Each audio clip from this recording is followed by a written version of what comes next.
My name is Marina Vale. I am 29 years old.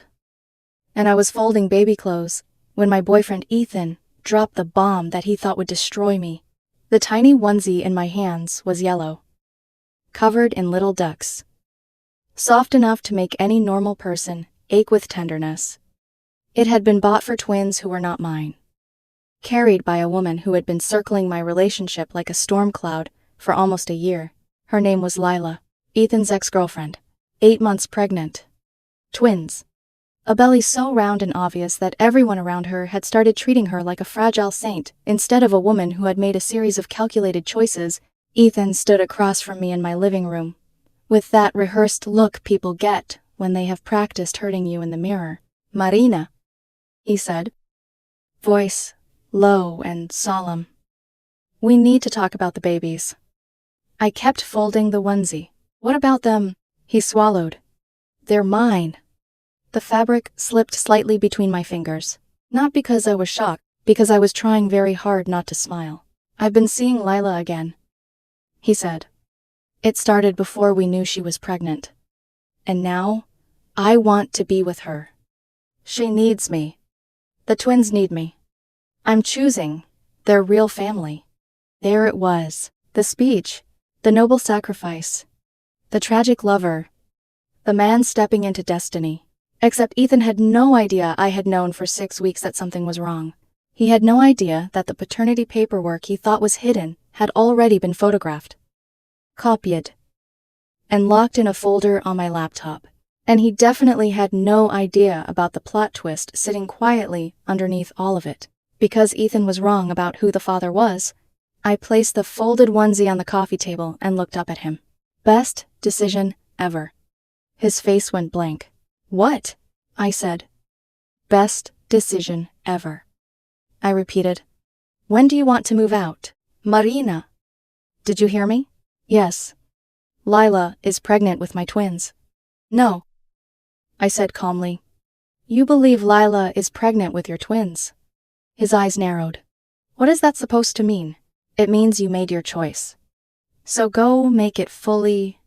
He stared at me like I had skipped the correct scene in his drama. I was supposed to cry. Bye. Ask how long. Ask why I was not enough. Collapse in the middle of the floor and give him the emotional proof that he mattered. Instead, I picked up another onesie. Blue this time. "Is she outside?" I asked. His mouth opened, then closed. That was answer enough. She wanted to be here for support. He finally said, "Support for who, you or me? This isn't a joke." "No," I said. "It's actually one of the clearest moments of my life." He rubbed his jaw. Unsettled now. Ethan hated when I stayed calm. He was charming when things went his way. But the second someone refused to play their assigned role, he became nervous and cruel in small, slippery ways. "She's 8 months pregnant," he said. "I can't abandon her. You abandoned me before you walked into this room." He flinched, but only for a second. Then the front door opened. Lila stepped in before he could call her. One hand on her belly, the other gripping her phone like it was a weapon. She was beautiful in that polished, wounded way that made people forgive her before she explained anything. Loose beige maternity dress, soft curls, watery eyes already prepared. "Marina," she said. "I never wanted to hurt you." I almost laughed. People always say that after making choices that required a calendar, deleted messages, and lies repeated over breakfast. "Come in," I said. "Might as well meet properly." Ethan moved toward her immediately, touching her elbow like she might shatter. That small gesture told me more than his confession had. He had already rewritten himself in her story. Protector, provider, savior. Except Ethan lived in my house. My house, my name on the mortgage, my money in the down payment, my furniture under his feet. Lila sat carefully on the edge of the couch. Ethan remained standing behind her like some tragic knight who had forgotten he owned no castle. I thought, Lila began. Maybe I could stay here until the babies come. Just because moving right now would be dangerous? After that, Ethan and I can figure things out. No. Both of them looked at me. I smiled politely. No, Ethan repeated. No. I said. I'll arrange movers tomorrow. Tell me where to send your things. Lila's eyes widened. Marina, I'm 8 months pregnant. I can see that. You can't just throw us out. I'm not throwing you out. You're choosing each other. I'm respecting the choice. Ethan's face reddened. This is my home too. No. Ethan. It's the place you've been living. Because I trusted you. That is different. A silence fell. Thick and ugly. 6 months earlier, I had almost added his name to the house. He had joked about it, while brushing his teeth. Foam at the corner of his mouth. Saying it would make us feel more like a team. Something in me had hesitated. Not fear exactly. A small, internal hand pressing against my chest. Wait. So I waited. Thank God for lazy paperwork and instincts I could not explain at the time. Lila started crying then. One hand, sliding over her belly. Where am I supposed to go? I looked at Ethan. With him. Ethan's jaw tightened. Unless, I said slowly, you don't actually have space for her. Lila turned toward him. The room changed. It was subtle. But I saw it. A flicker? A crack in the fantasy. Ethan, she asked. He cleared his throat. I'm between places. I blinked. You're what? It's temporary. He has roommates. Lila whispered. Suddenly, defensive. But he's looking for a bigger apartment. Roommates. I said. Ethan glared. Don't do that. Do what? Make me sound irresponsible. You are standing in my living room, telling me you got your ex-girlfriend pregnant with twins while living in my house? And you don't even have a bedroom to offer her. Lila's tears spilled faster. It's temporary, she repeated. But it sounded like she was saying it to herself now. What's the plan? I asked. Really? Not the soulmate version. The practical one. Rent cribs, doctor. Visits childcare, 2 newborns. Ethan looked at the floor. That was when I knew he had not thought beyond the confession. He had imagined the scene where he became heroic. He had not imagined the grocery bill. Lila's voice trembled. Stress isn't good for the babies. Then leave, I said. Stress solved. Ethan stepped forward. You're being cruel. No. Cruel is lying for months. Cruel is letting me fold baby clothes for a woman you were sneaking around with.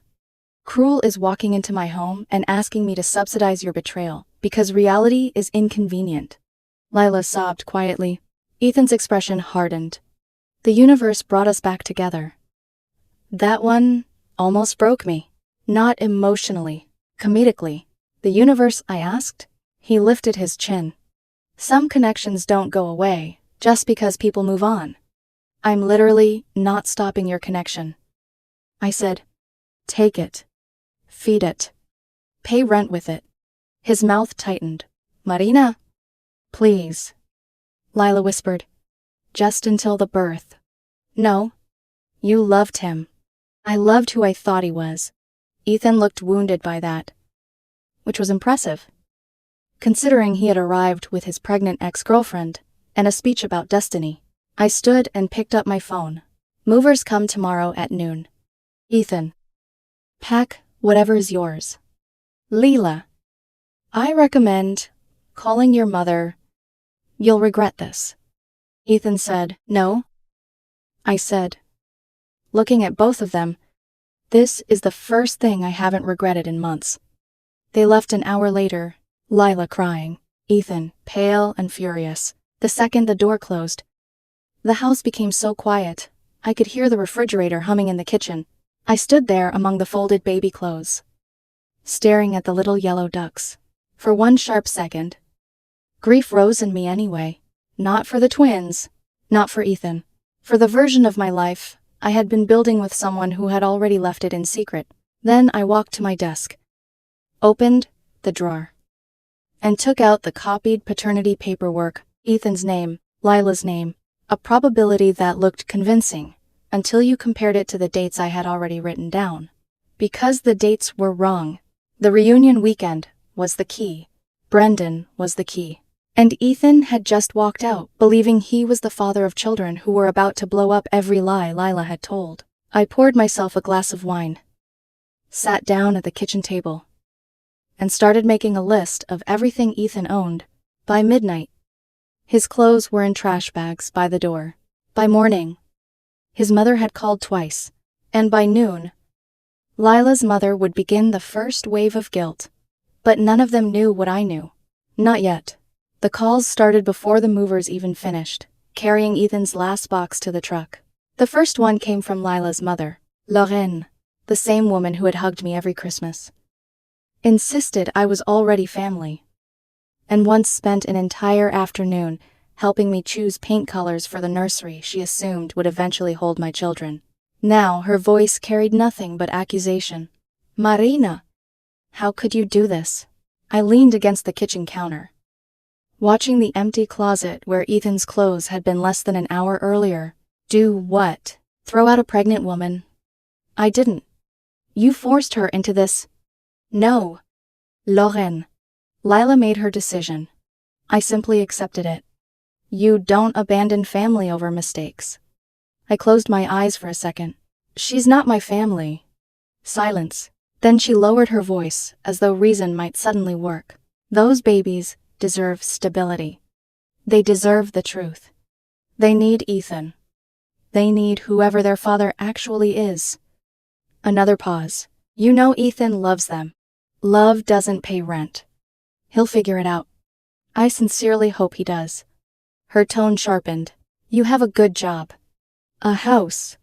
You could help. I could. But you won't. No. She exploded, calling me selfish, heartless, bitter. When she finally hung up, I looked around my suddenly quiet house. Funny, for the first time in months, it actually felt peaceful. That peace lasted approximately 23 minutes. Then Ethan's friend started texting. You overreacted. She's pregnant. Real women forgive. Relationships are complicated. You're punishing innocent babies? I read every message. Then I took screenshots. By evening, I posted them with one caption. When your friends defend cheating because accountability is inconvenient. Within an hour, several mutual friends quietly unfollowed Ethan instead of me. Interesting. Apparently, seeing their own words publicly attached to their names made them rethink their morality. The real entertainment arrived the following afternoon. My receptionist called my office. Marina. Yeah. There's a man here asking for you. Ethan. No. She hesitated. He looks nervous. Curiosity won. I took the elevator downstairs. Ethan stood in the lobby wearing yesterday's clothes. Dark circles under his eyes. Shifting awkwardly from one foot to another, he looked less like a man following destiny, and more like someone realizing destiny had terrible credit. Can we talk? I thought we already did. This isn't about us. It never is. He ignored that. Lila's having a hard time. I'm sure she is. She's staying with her mom. I know. Her mom's house is tiny. Still sounds larger than your apartment. He rubbed the back of his neck. You didn't have to embarrass me. I didn't. You laughed. I laughed because you expected applause. His jaw tightened. You don't understand. Then explain. We're trying to build something. No. I met his eyes. You're trying to survive consequences. He looked away first. Then came the sentence that almost made me laugh. I need you to let go. I already did. No. Emotionally. I blinked. What? Lila says the babies have bonded to the life we planned. I stared at him. He continued with complete sincerity. She thinks your attachment could make the transition harder. I couldn't believe I was hearing this. So, what exactly are you asking? He shifted awkwardly. Maybe. Tell her you forgive her. So she'll feel better? So everyone can move forward. I folded my arms. Ethan. What? You cheated. You lied. You moved another woman through my relationship. And somehow you're here asking me to comfort her. His face reddened. You're twisting this. No. I'm describing it. He sighed dramatically. I thought you were a kinder person. I was. What happened? You... He stood there another few seconds before finally walking away. Halfway across the parking lot, he turned back. You'll regret pushing everyone away. I smiled politely. I haven't regretted a single peaceful night of sleep. 3 days later, my phone buzzed again. Unknown number. Against my better judgment, I answered. Hello? Marina. Leila. Her voice sounded shaky. What? We need to talk. We really don't. You mentioned Brendan. There it was. Finally. What about him? Why did you bring him up? I didn't. You implied something. I asked a question. You know something. I stirred my coffee without answering. Marina. How's Ethan? He's stressed. I imagine. He keeps asking about Brendan. Does he? Please stop doing this. Doing what? Making him suspicious? I smiled to myself. Leila. What? When was the last time you saw Brendan? Silence. Long enough to answer everything. We were just catching up. At the reunion. You looked happy. It wasn't like that. Pictures can be misleading. You saw pictures? I've seen quite a few. Her breathing changed. What pictures? The ones people forgot were public. She hung up. Exactly 11 minutes later, Ethan called. I ignored it. He called again. Ignored. Then texted. Please. 5 minutes. This is important. I replied with one sentence. Tomorrow. 7 o'clock. My porch. Nothing more. The next evening, they both arrived. Lila looked exhausted. Ethan looked terrified. Neither of them smiled. I opened the door, but didn't invite them inside. What do you know? Ethan asked immediately. I know timelines. Lila stepped forward. You've been manipulating him. No. I've been letting arithmetic do the work. What does Brendan have to do with anything? I unlocked my phone, opened a photo album, held it toward Ethan. Start with July 15th. He frowned. Pictures from the high school reunion. Lila smiling beside Brendan. Dinner. Drinks. Late-night hotel lobby selfies. Morning coffee. Another picture. Another. His face slowly lost all color. Leila. She grabbed for my phone. Those don't mean anything. I stepped back. Don't they? It was just catching up. Until 3 in the morning. She froze. I hadn't actually known the exact time. I guessed. Her reaction confirmed everything. Ethan noticed it too. His voice became frighteningly quiet. Were you with him? It isn't what you think. When? It doesn't matter. It matters to me. She reached for his hand. You said we were starting over. I thought we were. We are. Then answer. She looked away. I watched Ethan's confidence crack a little further. He turned to me. Do you think? He couldn't finish. I did it for him. Do I think Brendan could be the father? Neither of them spoke. The dates fit. Lila shook her head violently. No. You don't know that. I do. You weren't there. No. I met her eyes. But your calendar was. Both of them looked at me. What? The shared tablet? Lila's entire body stiffened. You forgot your cycle tracking app was still logged in. Complete silence. The color drained from her face. Ethan slowly looked from her back to me. What is she talking about? Lila whispered my name. I ignored her. The timeline doesn't match what you've been telling Ethan. Stop. You weren't fertile when you claimed. Stop. You were fertile during reunion weekend. Marina. Ethan stepped backward, as though the ground beneath him had shifted. Leila. She grabbed both of his hands. Don't listen to her. Answer me. I love you. That's not what I asked. Tears streamed down her face. I made mistakes. Is there a chance? He swallowed hard. That the twins aren't mine. She didn't answer.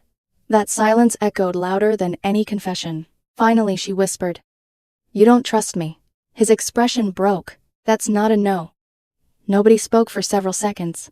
I finally broke the silence. Prenatal paternity testing exists. Lila immediately shook her head. No. Why not? It's dangerous. It isn't. It stresses the babies. It's a blood test.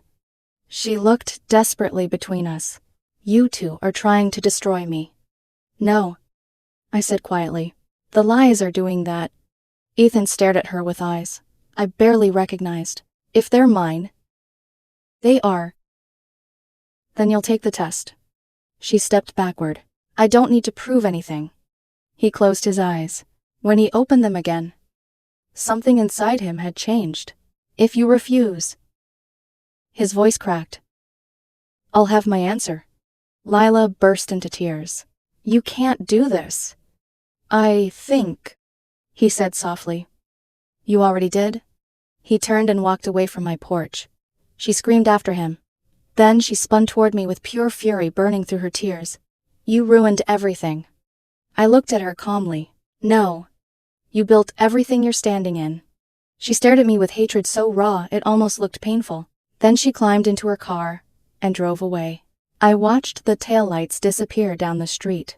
Something told me the worst part of the story still hadn't happened. Because I already knew what the test would prove. Neither of them understood it yet. 5 days later. My phone rang just after lunch. Ethan? For a moment I considered ignoring it. Instead, I answered. His voice sounded hollow. You were right. I leaned back in my office chair. I know. The prenatal test came back. And a long silence. They aren't mine. There was no anger anymore. Only exhaustion. I'm sorry. He whispered. For what? For believing her? I looked out the window at people crossing the street below. You didn't believe her because she was convincing. What do you mean? You believed her because the story made you feel important. He didn't argue. I don't know what to do. You start by accepting reality. I loved her. I don't doubt that. I was ready to raise those boys. I know. Another silence. Do you think they're Brendan's? I think you already know the answer. He quietly admitted he had confronted Lila again after receiving the results. She finally confessed. She had slept with Brendan during the reunion. Once had become twice. Twice had become a weekend. Then she returned home and convinced herself Ethan had to be the father because that version of the story was easier to live with. Or perhaps easier to sell. Either way, the truth had finally caught up. A few days later, I received another unexpected call. Is this Marina? Yes. My name is Natasha. I immediately recognized the name, Brendan's wife. I'm sorry to contact you, she said.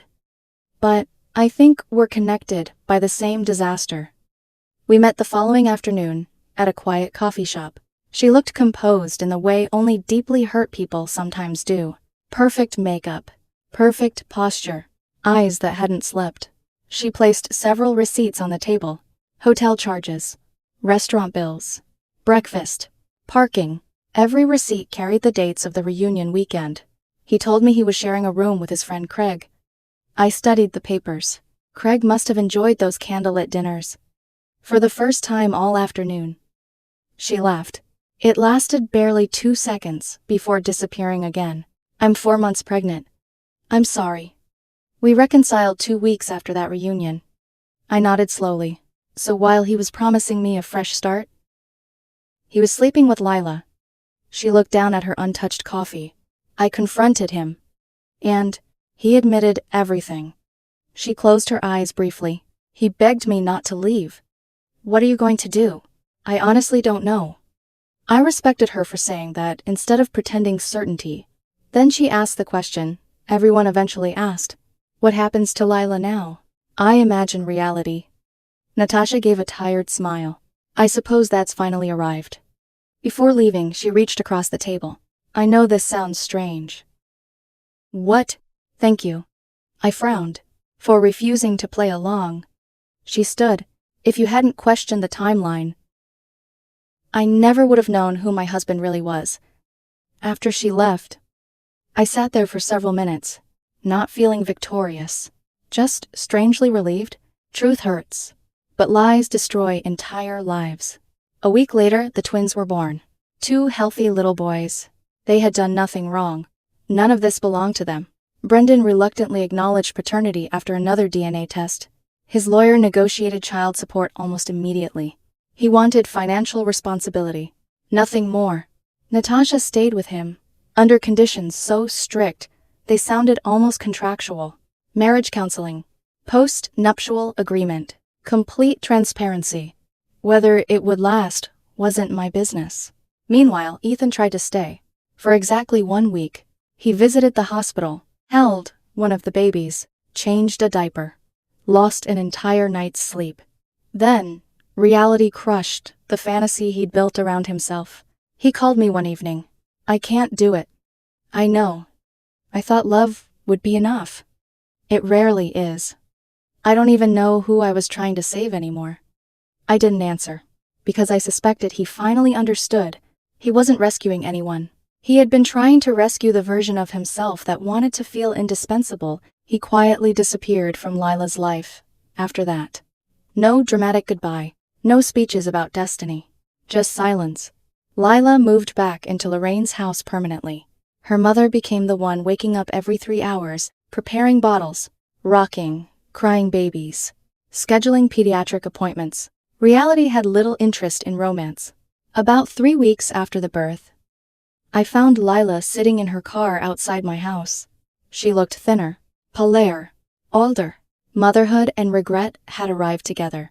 When I stepped out of my car, she rolled down the window. Ethan left.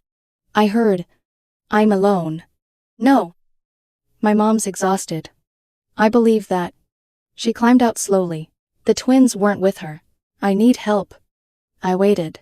You loved Ethan. I did. You understand how complicated this is. I understand choices. Tears filled her eyes. I ruined everything. Yes. I thought everything would work out. I know. I thought someone would stay. I looked at her quietly. They did. She frowned. Your mother. She covered her face with both hands. I don't know how to fix this. You can't. She looked at me in confusion. You don't fix choices. What do? You make better ones tomorrow. She cried harder. I've apologized. To who? You. I accept the apology. Hope flashed across her face. But forgiveness doesn't recreate trust. Her shoulders slumped. I don't expect you to save me. I'm glad. She couldn't finish. I miss who I used to be. That sentence finally sounded honest. For the first time since this entire nightmare began. I believed every word she said. I hope you find her again. She nodded silently before getting back into her car. That was the last conversation we ever had. Months passed. Life settled. The nursery Ethan and I had once planned became my home office. The unopened crib was donated to a women's shelter. The boxes of baby clothes went to families who genuinely needed them. Every item found a better future than the one originally imagined. Therapy helped more than I expected. Not because it erased betrayal. Because it taught me betrayal says more about the betrayer than the betrayed. One Friday evening, I met an old friend for dinner. She smiled and asked the question. Everyone eventually asked, do you ever think about what would have happened if you'd stayed? I laughed softly. Sometimes. And I would have spent years raising children who weren't connected to me, while trusting people who had already decided I didn't deserve the truth. She nodded. So I didn't lose my future. I looked out the restaurant window at the city lights. I got it back. The strangest part wasn't discovering the lies. It was realizing my instincts had been trying to protect me long before I had evidence. The delayed paperwork, the copied documents, the quiet feeling that something wasn't adding up. Every small decision became the reason I escaped a life built on deception. The story people expected was one where I fought to keep a relationship. Instead, I let it leave. Sometimes that's the bravest thing a person can do. If there's one lesson I carried away from everything that happened, it's this. When someone's story requires you to ignore facts, ignore your instincts, and ignore your own self-respect. Believe the facts, instead. Because the truth may hurt for a while, But a lie can trap you for a lifetime.